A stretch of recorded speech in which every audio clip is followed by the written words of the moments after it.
Bismillahirrahmanirrahim. Innahu laqawlu rasulin karim li quwwatin 'inda dzil 'arsy makin.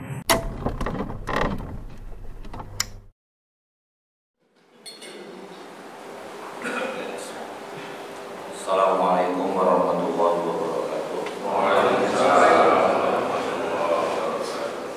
Alhamdulillahilladzi arsala rasulahu bil huda wa dinil haqq yudhhirahu 'ala dini kullihi wa kafaa billahi shahida. Asyhadu an la ilaha illallah wahdahu la syarika lah wa asyhadu anna Muhammadan 'abduhu wa rasuluhu la nabiyya ba'dahu.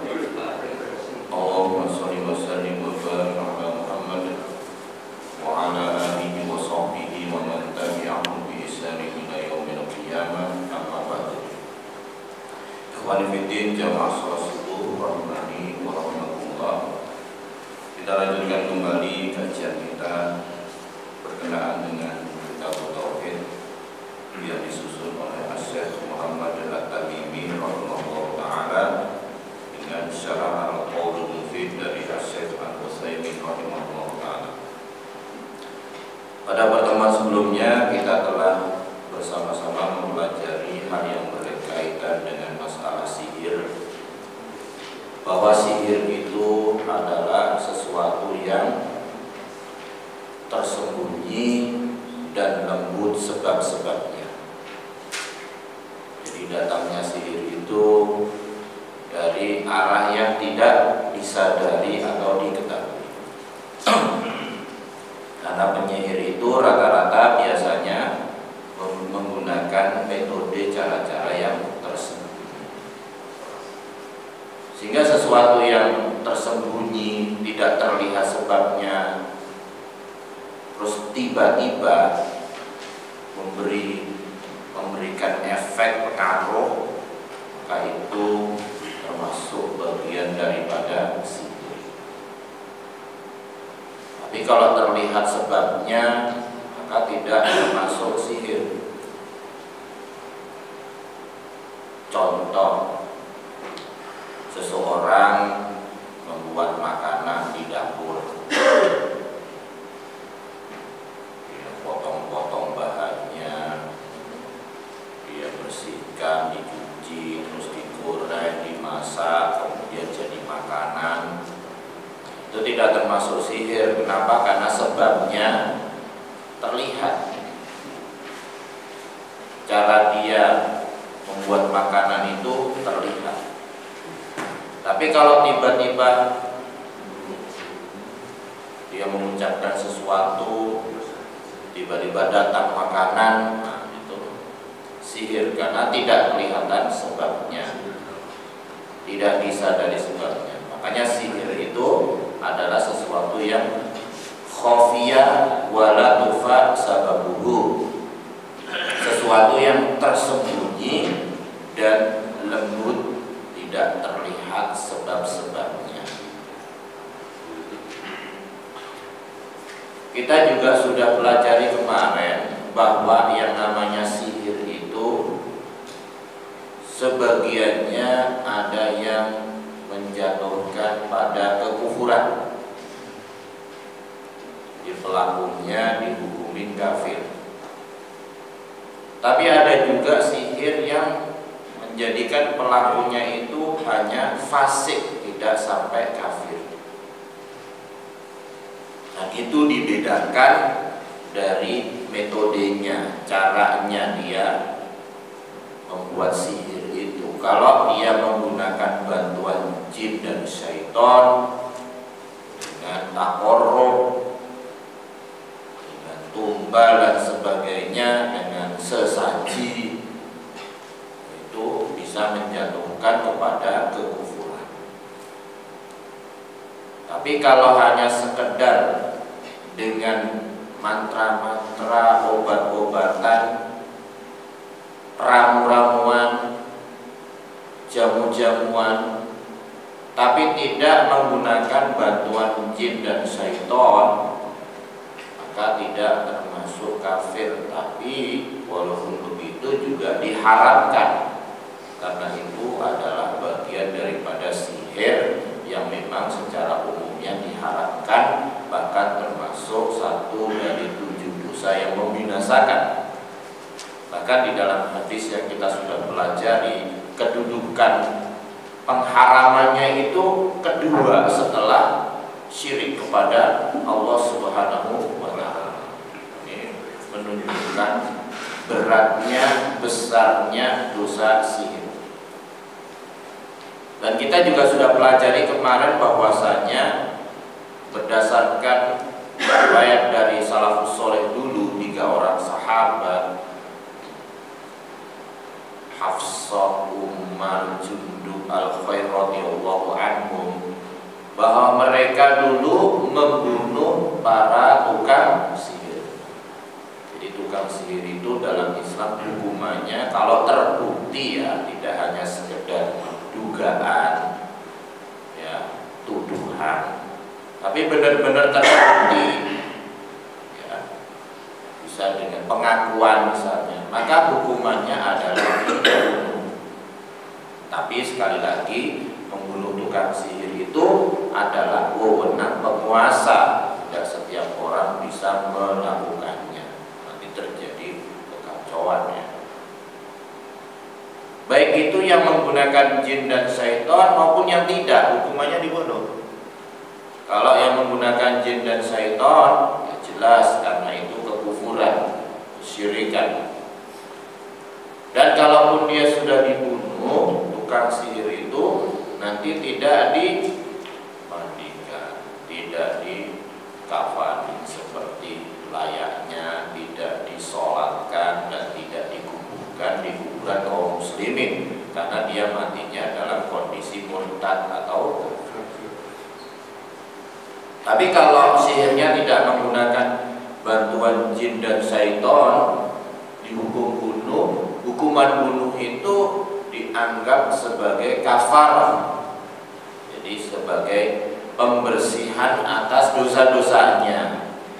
Jadi ketika dia sudah dibunuh karena dia bermuamalah dengan sihir, maka dia tetap dimandikan, dikafani, disolatkan, dan dikuburkan di kuburan kaum muslimin. Bahkan hukuman bunuh itu dapat membersihkan dosanya, sebagaimana orang yang berzina dihukum rajam, itu untuk membersihkan dosa-dosanya. Itu bedanya antara tukang sihir yang sudah jatuh pada kekafiran atau yang belum. Dua-duanya dihukum bunuh, tapi status pembunuhannya berbeda. Itu yang kita pelajari kemarin. Sekarang kita lanjutkan dengan bab berikutnya, masih berhubungan dengan sihir. Bab bayani syai'in min anwa'is sihir. Bab penjelasan syai'in, sebagian kecil dari macam-macam sihir. Jadi setelah kita mempelajari tentang sihir secara umumnya, secara globalnya, mungkin kita bertanya-tanya, kalau demikian, apa saja sih yang termasuk sihir? Apa yang termasuk sihir, apa yang bukan, ya kan? Maka di sini pengarang rahimahullah taala menjelaskan tentang ya sebagian kecil yang termasuk jenis-jenis daripada sihir. Beliau membawakan riwayat yang dikeluarkan oleh Imam Ahmad. Haddatsana Muhammad bin Ja'far telah menceritakan kepada kami Muhammad bin Ja'far. Haddatsana Auf telah menceritakan kepada kami Auf. An Hayyat ibn al-Ala, dari Hayyat ibn al-Ala. Haddatsana Qatan bin Qabisah telah menceritakan kepada kami Qatan bin Qabisah dari ayahnya, annahu sami'an nabiyya sallallahu alaihi wasallam qala, bahwasanya dia mendengar Nabi Sallallahu Alaihi Wasallam bersabda, Innal iyafata wat tarqa wat tiyarah minal jibn. Nabi Sallallahu Alaihi Wasallam bersabda, sesungguhnya iyafah dan at-tarq dan at-tiyarah termasuk al-jibn. Apa itu maksudnya, apa itu maknanya, nanti kita pelajari bersama. Qala Auf, berkata Auf, al-iyafatu zajru at-tayri. Iyafah itu dari kata afa ya'ifu, yaitu ketika seseorang itu melepaskan dan menghalau burung. Jadi ketika burung dilepaskan, dihalau, terus dia terbang, maka itu adalah iyafah. Tujuannya untuk apa? Ya untuk menentukan apakah dia akan melakukan pekerjaan itu atau mengurungkan niatnya.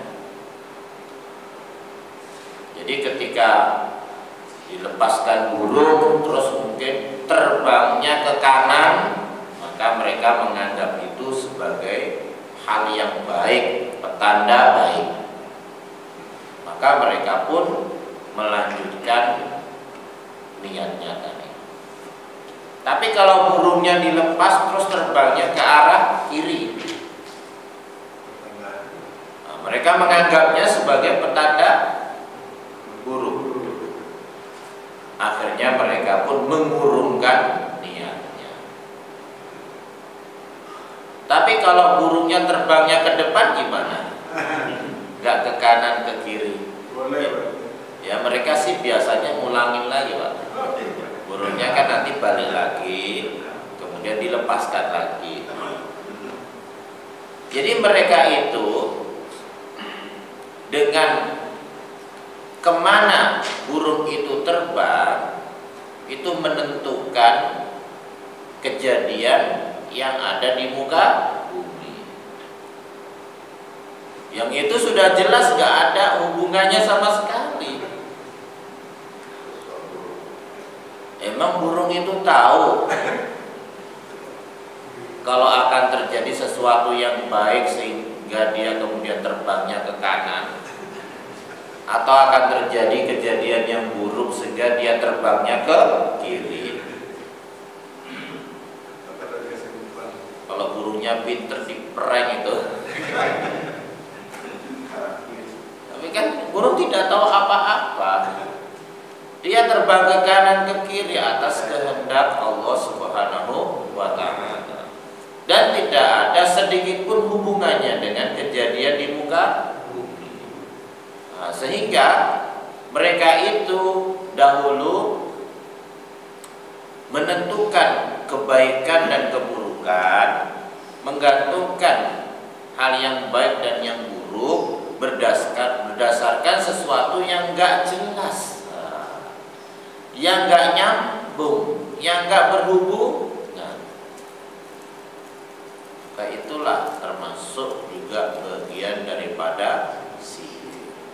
Nah, sihir itu tadi apa artinya? Ma khafiya wala tufa sabab.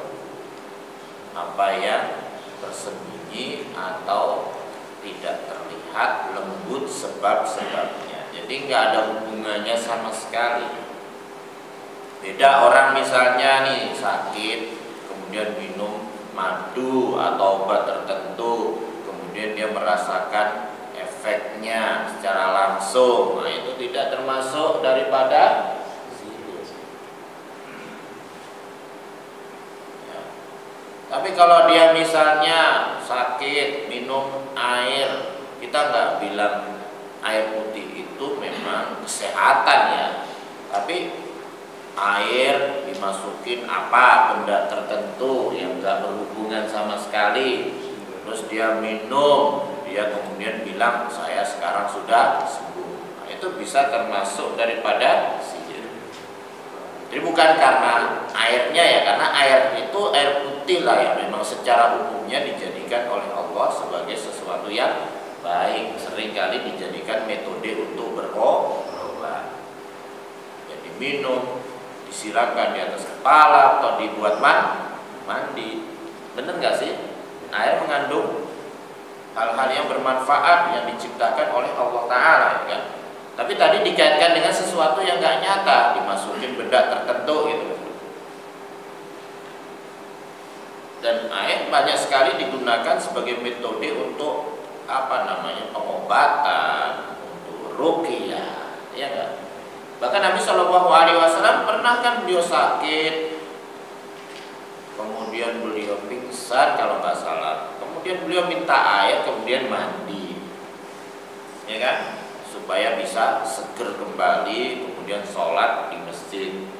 Tapi qadar Allah kemudian dia nggak kuat, pingsan lagi, bangun lagi, minta air lagi, mandi lagi. Memang air itu secara umumnya memang bermanfaat, apalagi yang sudah diolah itu kan. Itu beda kan seperti itu maksud. Tapi ini adalah sesuatu yang dikaitkan dengan sesuatu yang nggak nyata gitu loh ya, yang nggak nyata, yang nggak kelihatan. Masuk tadi dikaitkan dengan terbangnya burung, iyafah. Misalnya mau mengadakan hajatan, dilepas burung, terbang ke kanan. Oh, tanda baik, berarti hajatan di tanggal tertentu itu baik. Oh, terbangnya ke kiri, wah berarti petanda buruk. Akhirnya mengurungkan niatnya, nggak jadi. Padahal anaknya sudah ngebet mau buru nikah. Gara-gara orang tuanya ngepasin burung, larinya ke kiri, nggak jadi-jadi.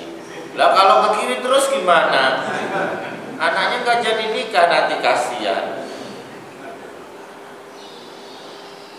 Mau pergi ke satu tempat juga gitu, ke kanan, lanjut, ke kiri, nggak jadi, ke kiri terus. Padahal dia mau pergi ke satu tempat buat dagang, di sana dapat untung besar.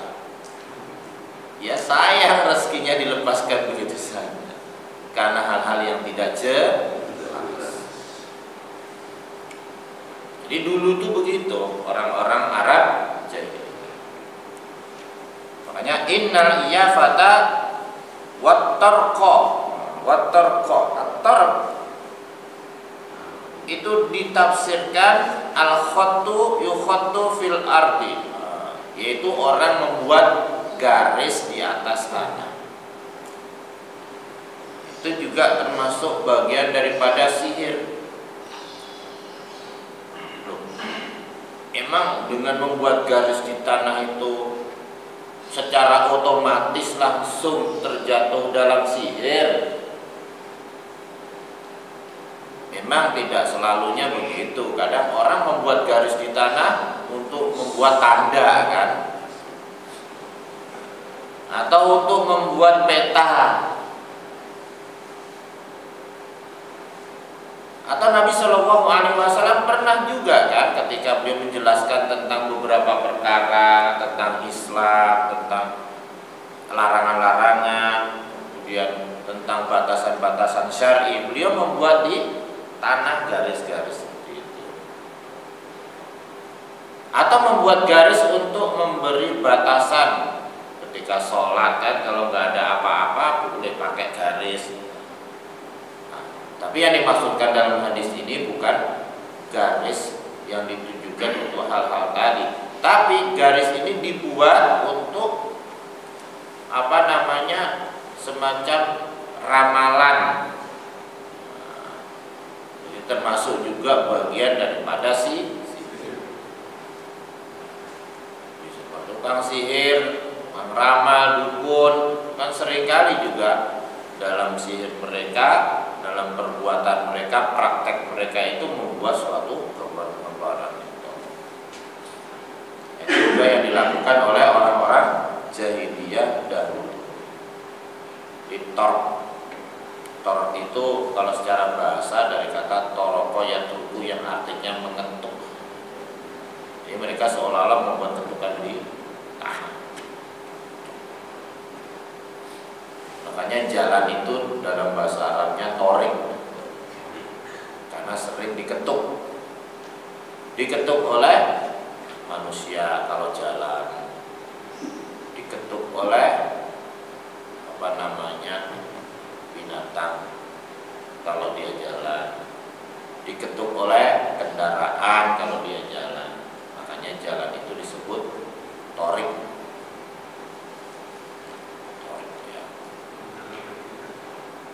Jadi itu juga termasuk bagian daripada sihir aktor. Wattiyaroh, at-tiyaroh sudah maklum ya kan. Tiyaroh itu menganggap sesuatu sebagai petanda sial. Sebenarnya asal kata tiyaroh itu juga dari kata toir, burung, sama dengan iyafah tadi, yaitu mereka itu menentukan sebagai tanda baik atau buruk itu dengan cara melepaskan burung. Makanya disebut tiyaroh.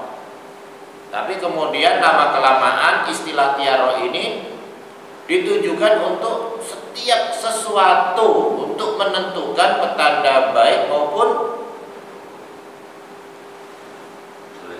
menentukan segala sesuatu sebagai petanda buruk, baik itu dengan burung atau dengan sesuatu yang dilihat atau sesuatu yang didengar atau sesuatu yang diyakini seperti waktu, tempat, angka-angka tertentu, bilangan tertentu, itu disebut tiyaroh, jadi lebih umum lagi. Jadi tidak hanya sekedar dengan melepaskan burung. Kadang-kadang dengan sesuatu yang dilihat, misalnya keluar rumah melihat seseorang, wah alamat ini pasti ada keburukan nanti. Jadi apa hubungannya seseorang itu dijadikan sebagai tanda keburukan? Gak ada hubungannya apa-apa. Seperti dulu Bani Israil itu menganggap Nabi Musa alaihissalam itu sebagai petanda buruk. Inna tatoyyarna bikum, sesungguhnya kami tatoyyar dengan kalian, dengan orang-orang Islam, dengan kaum muslimin, dengan Nabi Musa alaihissalam. Qalu ta'irukum ma'akum, sesungguhnya ta'irukum, ya, keburukan, petanda buruk itu ada pada diri kalian sendiri karena kalian kufur kepada Allah Ta'ala. Jadi bukan pada diri Nabi Musa alaihissalam dan kaum muslimin yang mengikuti beliau. Jadi dulu juga begitu, menganggap sebagai tanda sial. Melihat seseorang, wah pokoknya ada alamat buruk ini. Atau mendengarkan sesuatu, misalnya keluar rumah dengar sesuatu suara, wah ini petanda buruk. Atau dengan bilangan tertentu, angka 13 misalnya, wah ini petanda buruk. Atau dengan tempat tertentu, misalnya kalau orang itu rumahnya ditusuk sate, berarti ini sial ini. Makanya kalau rumahnya ditusuk sate itu dijual murah. Itu apa hubungannya kan? Letak rumah tertentu dengan kebaikan dan keburukan nggak ada. Nah kadang-kadang juga dengan angka tertentu juga orang menandakan itu sebagai tanda yang baik. Misalnya kalau angka yang nyambung itu nanti ada hokinya, ada kebaikannya. Seperti angka 8 kan nyambung terus. Ini orang-orang di luar Islam itu percaya kayak gitu-gitu, dan kita banyak juga yang ikut-ikutan memelihara binatang tertentu. Wah ini hoki ini. Makanya menjual sesuatu barang yang harganya kadang-kadang di luar nalar itu juga ada unsur sihirnya kalau menurut saya. Lu kok bisa? karena itu dilakukan oleh orang yang punya keyakinan tertentu kan. Misalnya ikan, padahal ya sebenarnya harga wajarnya nggak segitu juga, tapi karena ada keyakinan dari umat tertentu kan, oh ini kalau yang begini ini hoki ini gini nanti mendatangkan kemakmuran dan sebagainya, akhirnya dijual dengan harga yang mahal. Saya tidak berbicara berkaitan dengan ikan-ikan itu karena ada nilai seninya yang bentuknya indah, coraknya indah, kita nggak melihat dari situ. Tapi kadang-kadang karena keyakinan, ya apa aja sih, terus tumbuhan ya, daun apa, dulu sempat booming kan, harganya sampai kita heran, masa harganya sampai kayak kendaraan. Orang sampai kemudian invest untuk besar-besaran memelihara pohon tersebut. Kenapa? Karena ada keyakinan dari umat lain. Tapi giliran sudah nggak viral lagi, nggak booming lagi, nggak laku. Yang sudah invest mahal-mahal rugi. Jadi itu yang membuat itu jadi booming atau apa, itu ya sebenarnya karena adanya keyakinan tertentu. Itu juga termasuk bagian dari sihir loh. Kenapa? Karena nggak ada hubungannya dengan apapun kejadian di muka bumi, keberkahan lah, inilah.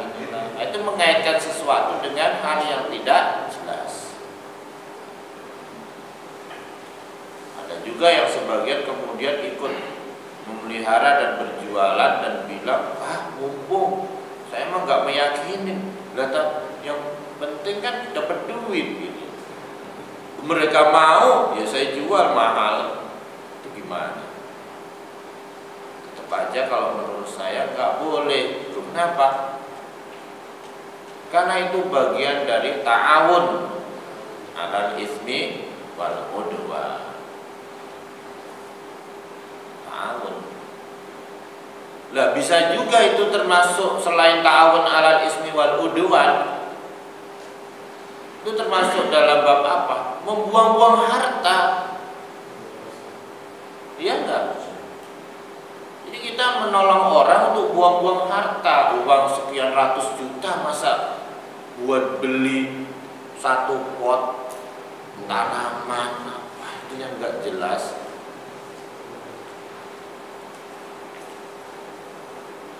Juta buat beli rumah bisa, buat beli tanah, buat beli beras dapat berapa truk. Ini cuma buat beli. Coba kalau mati gimana itu tanamannya?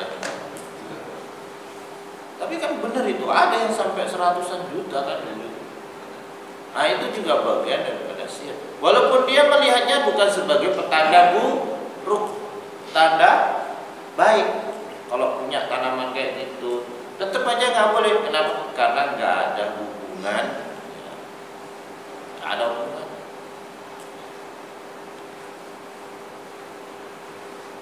Kalau orang-orang jahiliyah dulu tasya'um atau tatoyur dengan bulan Syawal.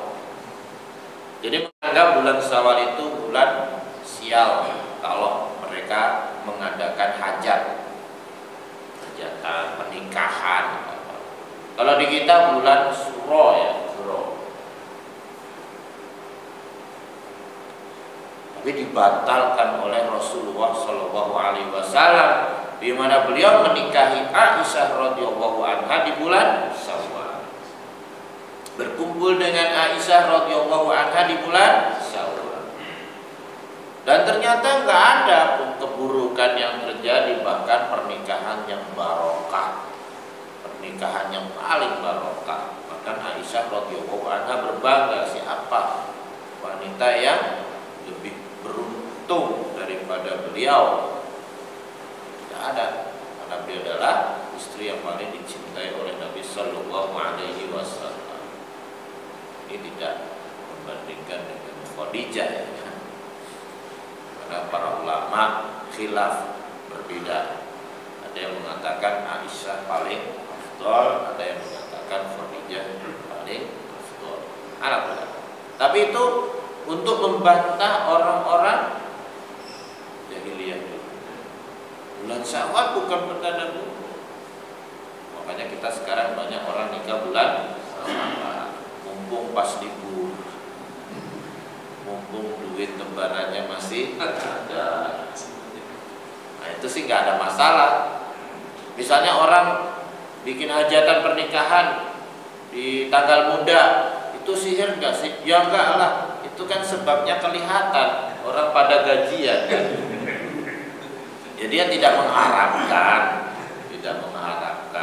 Tapi kalau datang ke hajatan kan perlu juga bensin kan. Kalau orang nggak punya bensin kan nggak mau datang. Kalau habis gajian kan bisa beli bensin. Itu nggak mengharapkan adanya amplop apa itu. Tapi kan itu sesuatu yang kelihatan sebabnya kan. Itu tidak termasuk sihir. Kalau kita bulan Suro, tapi ada juga sebagian yang berusaha menghubung-hubungkannya dengan syariat. Loh kok lucu. Awalnya kan keyakinan bulan Suro, bulan buruk, buat nikah, hajatan itu kan bukan daripada Islam. Tapi karena itu sudah jadi tradisi, kemudian sudah masuk Islam, masih tetap diamalkan, diyakini, terus dihubungkan dengan syariat Islam. Ya benar juga, bulan Suro itu adalah bulan yang tidak baik untuk hajatan, karena harapannya supaya ibadah semuanya. Lah, nanti kalau nggak dibegituin, nanti orang pada bikin hajatan melupakan ibadah di bulan Suro. Orang yang awam, ya benar juga ya, berarti memang tradisinya sesuai dengan syariat Islam. Padahal duluan tradisi sebelum mereka mengenal Islam. Tradisinya itu dari luar Islam, terus datang Islam, kemudian dicocok-cocokkan begitu. Nah, memang pernikahan bukan ibadah, kan ibadah juga. Nah itu jadinya, mohon maaf, seperti misalnya tabur bunga di kuburan. Itu kan awalnya kan bukan daripada Islam. Awalnya kan jujur aja emang di dalam Islam ada. Kalau ada dulu ketika Nabi Shallallahu Alaihi Wasallam meninggal, para sahabat tabur bunga, enggak ada. Sahabat meninggal, yang lain pada tabur bunga, enggak ada kan? Enggak ada kan? Itu kan dari orang Islam. Nah, ketika sudah masuk Islam, kemudian tetap tradisi itu dilaksanakan, dikait-kaitkan dengan syariat.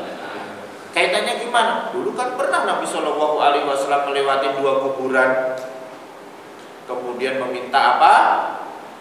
Pelepah kurma. Dia mengatakan, innahuma la yu'adzabani, sungguh keduanya sedang disiksa. Dia minta pelepah kurma, terus dibelah, ditancepin di setiap kubur. Tuh sama, itu ibaratnya kayak menabur bunga. Pokoknya dicocok-cocokin gitu deh. Sama kan, tujuan menabur bunga itu sama untuk itu. Lah bedanya apa? Nabi Shallallahu Alaihi Wasallam melakukan itu karena wahyu dari Allah bahwa kedua penghuni kuburan itu sedang disiksa. Lah kalau kita naburin bunga berarti tujuannya seperti itu, sama saja menuduh yang dikubur itu sedang disiksa. Itu kan suudon.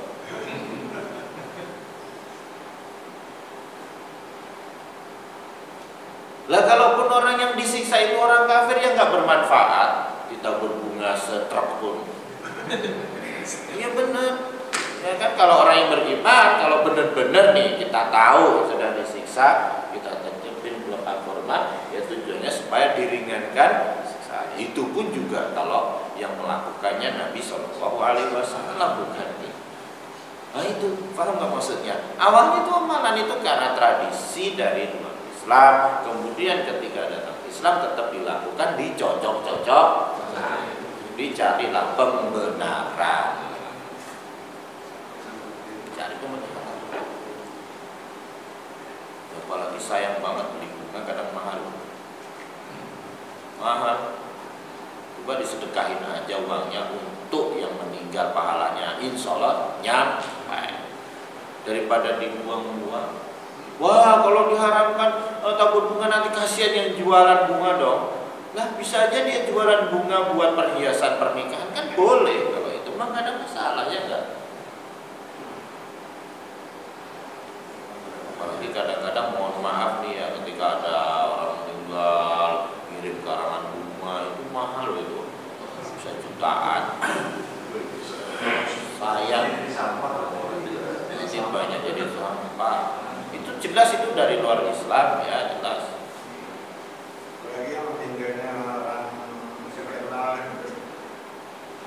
Kadang berpikir, lah kalau yang meninggal orang kaya raya, orang penting, kalau kita kasih amplop ya buat apaan? Mendingan dikasih bunga ya kan, tuh salah. Yang paling dibutuhkan ya doa. Kalau dia memang keluarganya kaya, didoakan. Kita datang menghibur sudah cukup. Mohon maaf nih, kadang-kadang itu tuh sebagai ajang untuk pamer, berbangga-banggaan. Siapa yang karangan bunganya paling banyak. Wah, bulan ini benar-benar seolah-olah, mohon maaf ya, baik tidaknya seseorang, husnul khotimah atau enggaknya seseorang ditandai dengan banyaknya bunga, karangan bunga. Pokoknya kalau karangan bunganya itu dari depan gang sampai ke rumah penuh berjejer, wah ini husnul khotimah ini. Keluarganya berbangga, wah masya Allah. Jadi kalau nggak ada karangan bunga, orang nggak dikenal ini, nggak jelas meninggalnya. Jelas enggaknya husnul khotimah enggaknya kan Allah Ta'ala yang maha tahu. Jadi intinya mohon maaf lah, sayang lah mengeluarkan uang begitu banyak untuk karangan bunga seperti itu. Nanti gimana yang terjadi karangan bunga, kasihan dong.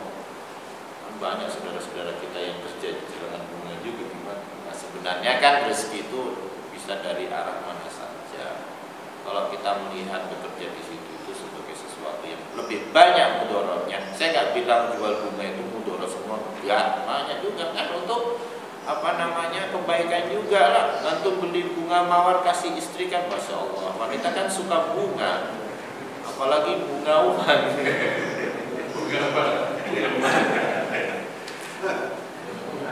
Ya itu kan nggak apa-apa kan, untuk perhiasan di pernikahan misalnya nggak apa-apa.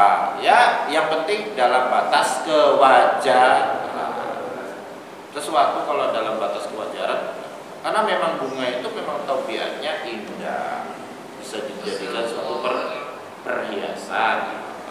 Cuman yang saya nggak habis pikir, orang berlomba-lomba karangan bunga gede-gede pas ada orang meninggal, ya, itu yang saya kurang setuju lah.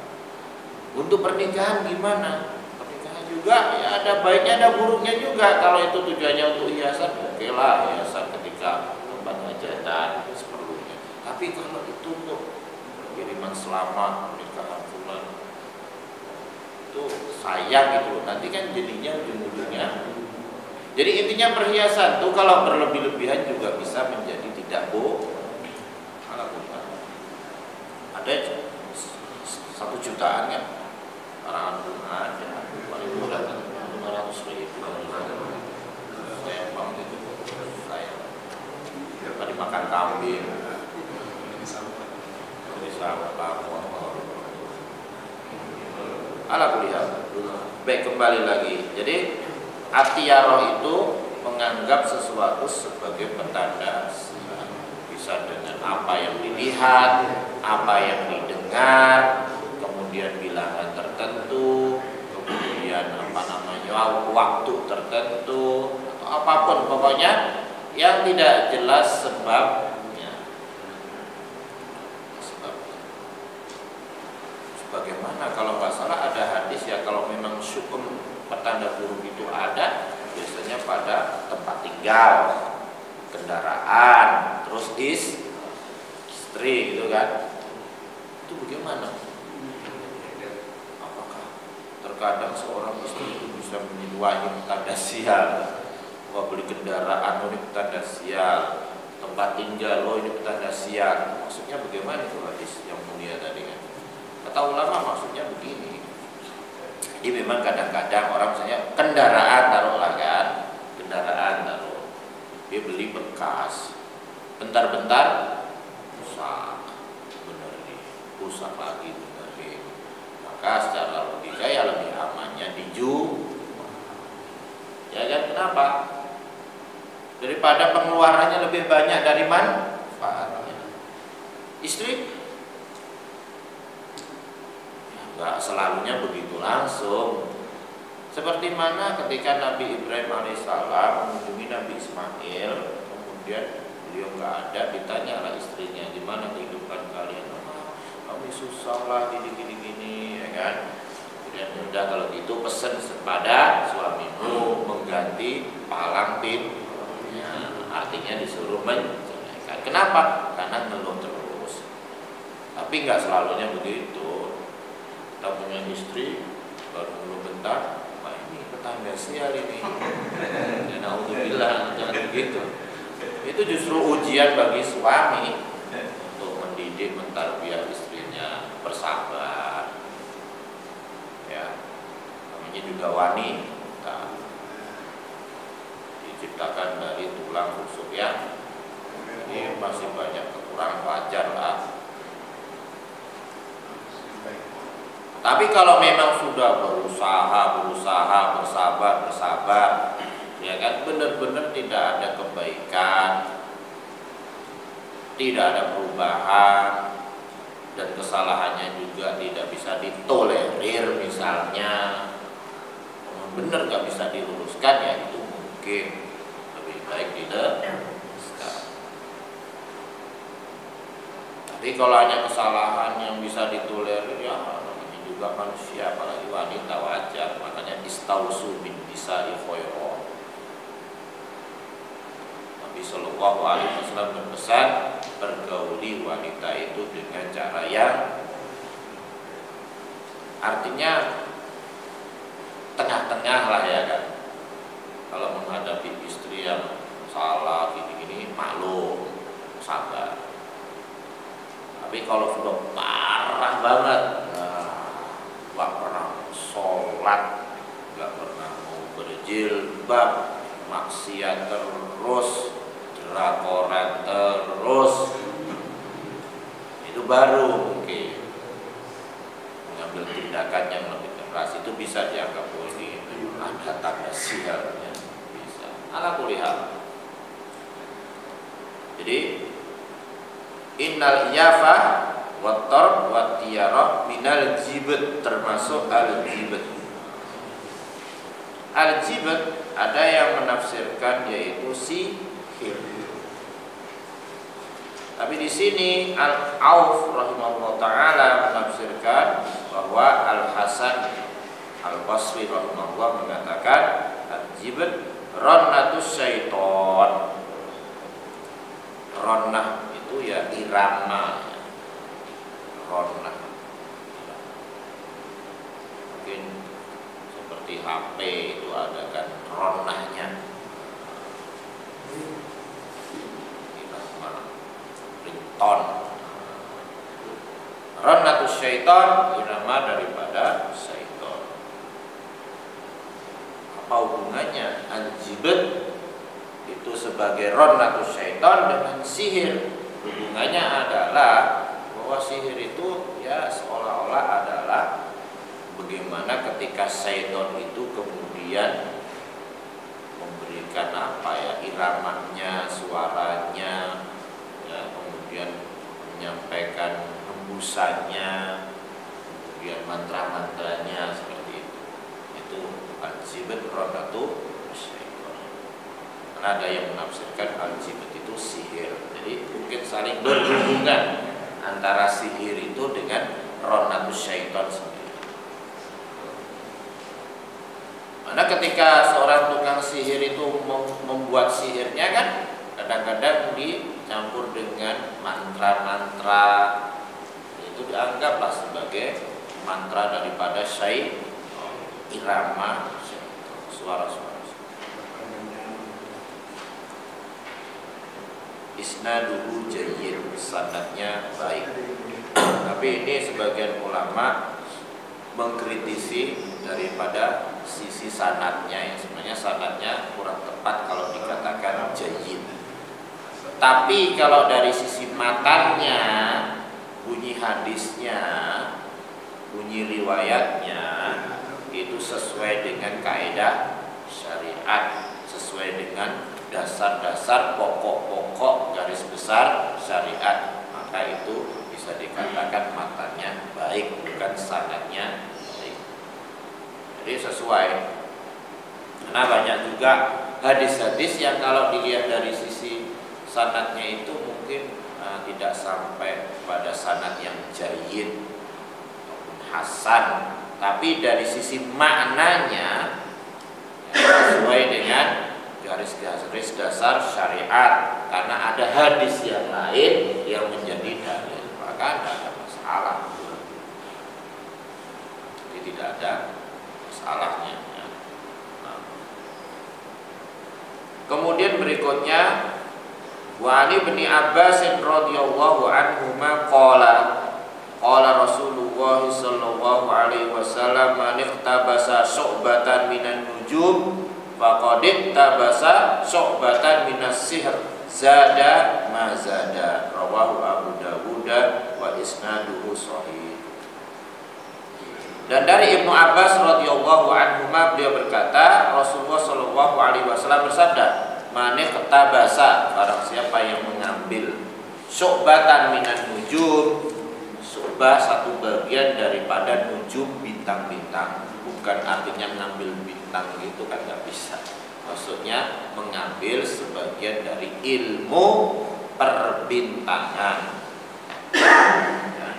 Manik tabasa syu'batan minan nujum faqad tabasa syu'batan sihr, maka sungguh dia telah mengambil sebagian daripada ilmu sihir.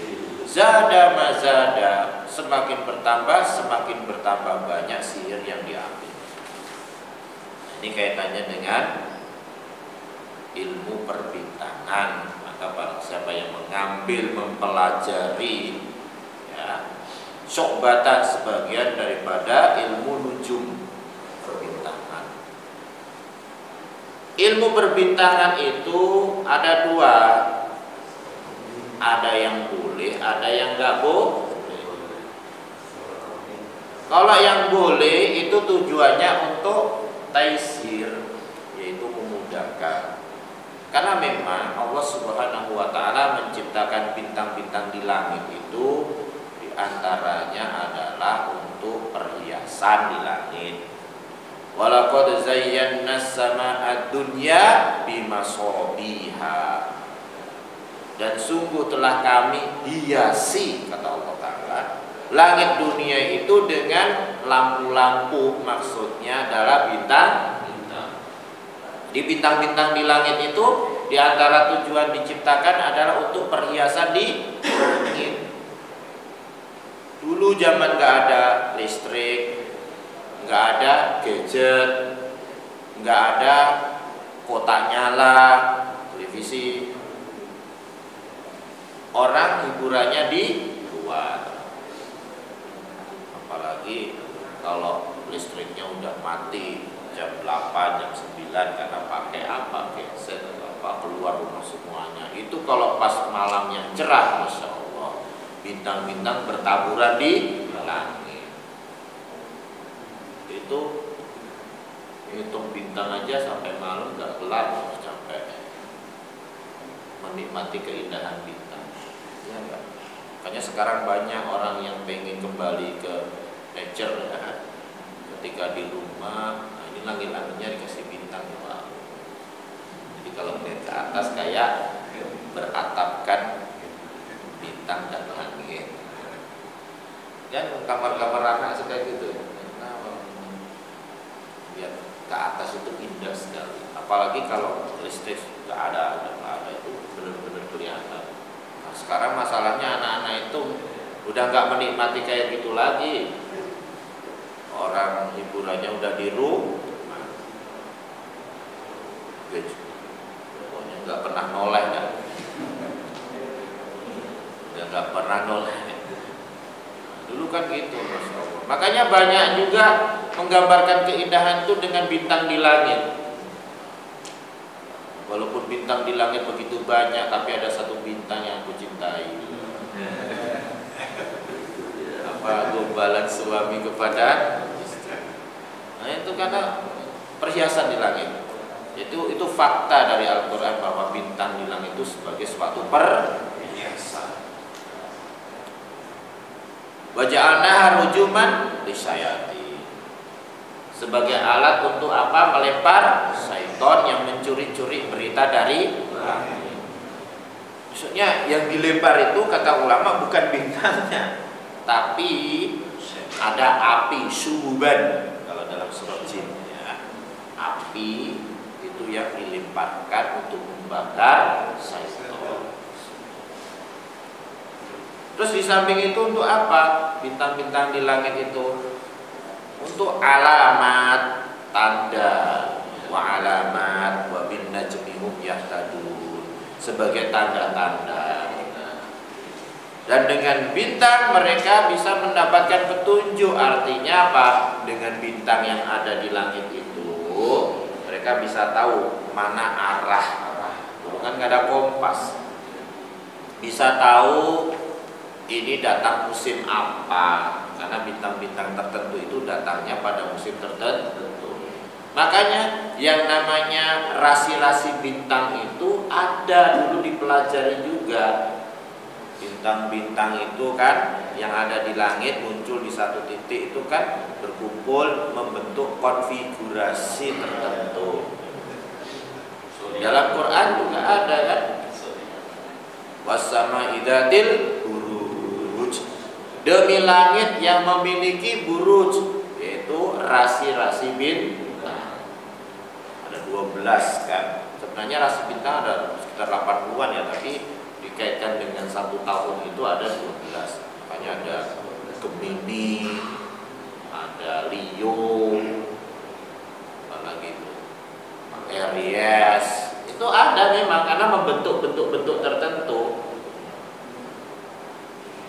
Tapi itu hanya tujuannya untuk alamat, tanda-tanda di langit. Oh, muncul bintang ini, rasi bintang ini tuh dari tanggal sekian. Oh, itu menandakan musim semi, musim panas, musim ini ya kan? Mereka juga bisa melihatnya itu sebagai tanda angin bertiup kemana, mereka kemudian berlayar atau enggak, karena dulu kan nggak pakai mesin kan. Nah, itu namanya ilmu taisir, untuk memudahkan. Terus yang kedua, ilmu taksir. Taksir itu memberi pengaruh, artinya munculnya bintang tertentu di langit tertentu itu mempengaruhi kejadian di muka bumi. Yang itu yang nggak boleh, itu yang termasuk sihir, seperti yang diyakini oleh sebagian anak-anak muda kita, zodiak.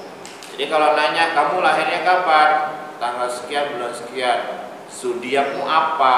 Gitu. Oh ini, wah berarti kalau menurut yang saya tahu, kalau orang lahir sekian, tanggal sekian, bulan sekian, zodiaknya ini, berarti nanti jodohnya sama yang bintang ini, rezekinya ntar begini. Nah itu yang termasuk sihir, gak boleh. Kenapa? Karena sesuatu yang gak nyata, yang gak berhubungan. Apa hubungannya munculnya rasi bintang tertentu dengan kejadian dan nasib seseorang di muka bumi? Nah, itu kan gak ada hubungannya sama sekali. Makanya itu dibatalkan oleh Nabi SAW ketika meninggal putra beliau Ibrahim ketika umur 1,5 tahun. Pas qadarullah bertepatan dengan terjadinya gerhana. Orang meyakini wah ini gerhana terjadi karena meninggalnya putra Nabi Shallallahu Alaihi Wasallam, orang yang mulia.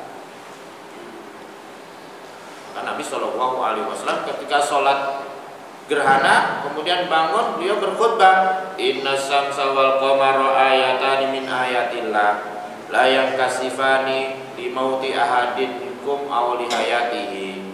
Sesungguhnya matahari dan bulan itu tanda kekuasaan Allah. Tidak terjadi gerhana dengan meninggalnya atau lahirnya seseorang. Itu tanda kekuasaan Allah Ta'ala. Jadi nggak ada hubungannya. dibatalkan. Pokoknya apapun yang ada di langit, matahari, bulan, bintang dan sebagainya itu tidak ada hubungannya dengan kejadian di muka bumi. Hanya sebagai tanda, tapi tidak berkaitan dengan kejadian di muka bumi, tidak berhubungan, tidak mempengaruhi. Kalau orang-orang dulu ada yang meyakini gerhana itu ada buto hijau yang makan bulan. Jadi lebih parah lagi kan. Makanya wanita-wanita itu yang hamil apalagi disuruh ngumpet di bawah kolong tempat tidur. Iya, bau bunga. Jadi hal-hal seperti itu termasuk khurafat, bisa termasuk bagian daripada sihir. Makanya di sini barang siapa yang mempelajari sebagian dari ilmu perbintangan yang tujuannya tadi untuk taksir bukan taisir ya, yang mengaitkannya dengan kejadian-kejadian di muka bumi, nasib seseorang, kematian, kesuksesan, kesengsaraan, maka berarti dia telah mempelajari sebagian daripada ilmu sihir. Ya, karena hubungannya nggak nyata, nggak jelas, nggak ada hubungannya apa itu. Berarti orang bisa saja menggantungkan kebaikan keburukan karena bintang, bukan pada Allah Subhanahu wa Ta'ala. Makanya di dalam hadis Rasulullah SAW bersabda, Allah Ta'ala berfirman, asbaha min ibadi mu'minun bi wa kafir. Di pagi hari hamba-hambaku ada yang beriman kepadaku, ada yang kufur. Barang siapa yang mengucapkan mutirna binau'i kada wa kada, kita dapat hujan disebabkan bintang fulan dan fulan, maka dia telah kufur kepadaku, beriman kepada bintang. Karena menggantungkan turunnya hujan atau apa itu dengan adanya bintang di langit. Bintang ini, oh berarti hujannya karena bintang ini. Tapi barang siapa yang mengatakan mutirna bifadlillah wa rahmati. Nah, jadi hujan kalau sedang turun Allahumma shayyiban nafi'an. Kalau udah selesai hujan, kita berdoanya mutirna bifadlillahi wa rahmatihi. Kita dapat hujan karena karunia dan rahmat Allah. Maka dia itu orang yang beriman kepada Allah dan kufur kepada bintang. Jadi tidak ada hubungannya hujan itu dengan bintang tertentu lah. Kadang-kadang bendung itu nggak mesti hujan kan. Bendung pekat-pekat nggak jadi hujan. Giliran nggak mendung, tiba-tiba hujan turun. Semuanya karena karunia dan takdir dari Allah Subhanahu wa Ta'ala. Allahu a'lam bishawab. Ya, demikianlah. Kalau Bapak kita cukupkan kajian kita sampai di sini. Silakan ada yang mau bertanya. Sedikit bagus. Ini Pak Ustaz, mau menikah itu kan sebenarnya dulu ke waktu hari bagus, hari bagus itu termasuk sihir bukan? Ya, nggak boleh. Hari bagus, hari buruk disebabkan karena hal yang tidak berhubungan itu nggak boleh termasuk bagian daripada sihir. Tapi kalau hari bagus kaitannya dengan misalnya awal bulan, nah itu ada masalah. Hari bagus itu bulan Syawal. Oh, ini hari bagus nih. Kenapa? Karena sunnahnya begitu. Wah, itu nggak apa-apa. Karena dikaitkan dengan sunnah. Ya, silakan. Tadi sempat mendengar saya bilang ada sihir yang tidak dibantu oleh setan dan jin. Itu sihir seperti apa ya? Ya seperti tadi mungkin dia mengkaitkan sesuatu keburukan dengan sesuatu benda. Itu kan nggak ada kaitannya dengan ini, tapi keyakinannya kepada benda itu.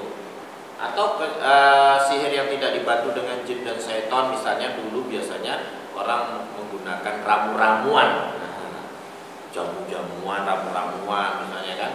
Ya kayak misalnya nih orang dikasih narkoba terus kemudian udah nggak sadar jadi terpengaruh, bisa nurut misalnya. Itu termasuk bagian daripada sihir yang tidak menggunakan jin dan setan.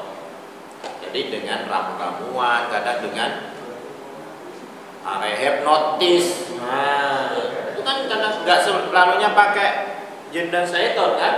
Cuman apa itu? Pokoknya dengan kalimat, ucapan, ya dikuasai kesadarannya apanya itu seperti itu termasuk sihir. hipnotis kan nggak selalu pakai jin setan kan? Orang hipnotis yang pakai ilmu hipnotis itu pakai jin setan? Enggak kan? Enggak ada, cuma dia pakai jelas itu. itu tetap nggak boleh bagian dari. Ada lagi hipnoterapi. Saya pernah baca fatwa ulama, boleh nggak sih mengobati dengan hipnoterapi? Misalnya orang takut dengan sesuatu, diobati takutnya dengan hipnoterapi, itu nggak boleh karena bagian daripada si Allah.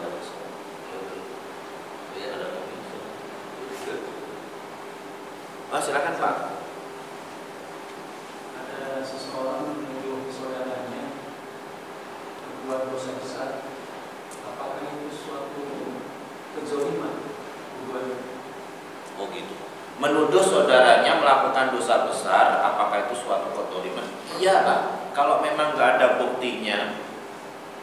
Sama seperti menuduh seseorang itu tukang sihir, padahal nggak ada buktinya, hanya sekedar begini. Saya itu nggak mau berhubungan dengan orang itu. Kenapa? Karena perasaan saya nggak enak. Dia itu nggak suka sama saya, dia suka jahat sama saya. Bahkan kalau saya datang sepertinya saya disantet lah, diguna-guna. Itu kan nggak ada buktinya. Itu bisa perasaannya saja. Dia kan nggak pernah dengar barang siapa yang menuduh saudaranya berbuat kafir, maka jatuh. maka dia akan kembali. Kalau tidak ada terbukti, maka dia akan kembali kepada yang menuduhnya. Itu jelas kan? Jadi nggak boleh kita mengatakan kepada saudara kita ya kafir, itu nggak boleh. Karena kalau enggak kembali kepada diri. Tapi kembali kepada dirinya ini kata ulama itu bukan lantas orang yang nuduh itu jadi malah kafir, dia harus bersahadat, nggak gitu. Tapi itu maksudnya adalah dosa yang sangat berat. Jadi nggak ada ulama yang kemudian mengatakan berarti yang nuduh jatuh kafir dong. Akhirnya dia harus sahadat lagi dong. Enggak. Itu tidak dipahami hadis itu seperti itu, tapi bukan dosa yang sangat berat. Jangan sampai orang menuduh saudaranya kafir itu bisa mendolimi. Jangankan menuduh kafir, menuduh fasik aja berat, apalagi menuduh saudaranya kafir. Ya.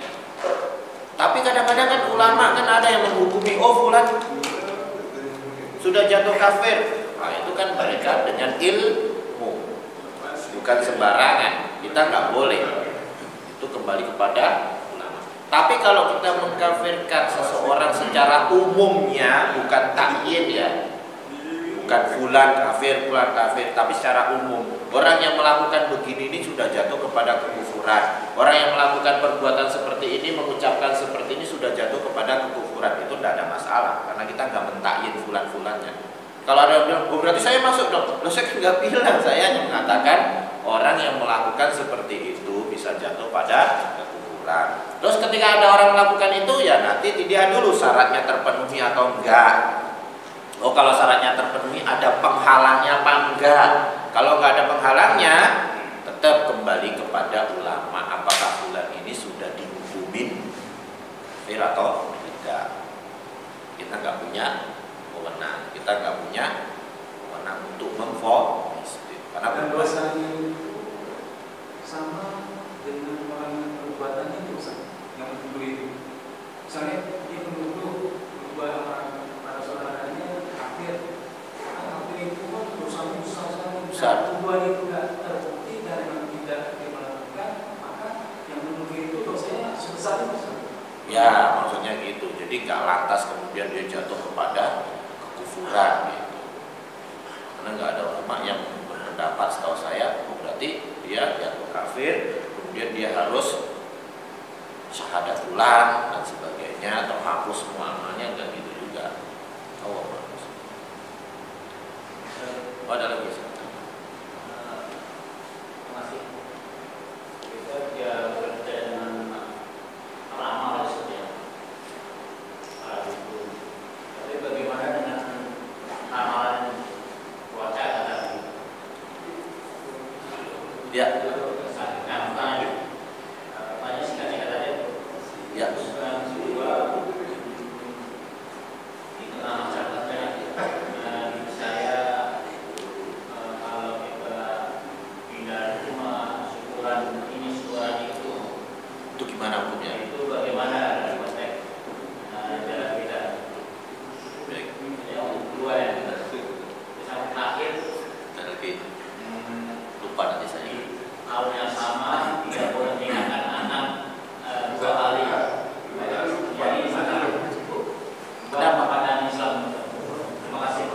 tidak boleh menikahkan anaknya 2 kali dalam setahun.